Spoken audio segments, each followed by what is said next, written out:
Apples మా friend assistant commissioner Chennai airport లో okay. Container వచ్చింది, కంటైనర్ ఓపెన్ చేయగానే యాపిల్స్ వచ్చినాయి, పోలాండ్ నుంచి వచ్చినాయి, పోలాండ్ నుంచి, వేరే కంట్రీ నుంచి. 1 month ట్రావెల్ చేసి వచ్చినాయి. ఓకే. ఏం పాడవలేదు. ఏం పాడాలా, షాక్ అయ్యి నాకు ఫోన్ చేశాడు.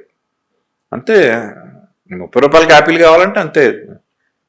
అక్కడి నుంచి మళ్ళీ మన లోకల్ మార్కెట్స్ రావాల్సి 1 week పడుతుంది. అవి తీసుకొచ్చిన తర్వాత మన టేబుల్ మీద ఒక 5-6 రోజులు పెట్టినా ఏం కాదు మీకు. సేమ్ ఏం చేస్తుంటారంటారు వాటి? సేమ్ ఇదే ఫార్ములా, స్ప్రే చేస్తారు. స్ప్రే. మన దగ్గర కూరగాయల్లో చేసేది బ్రోమైడ్ అనేది. బ్రోమైడ్. ఈ బ్రోమైడ్ అనేది ఏమీ లేదు, ఎలకలు చనిపోవటానికి మనం పెట్టే ముందే బ్రోమైడ్.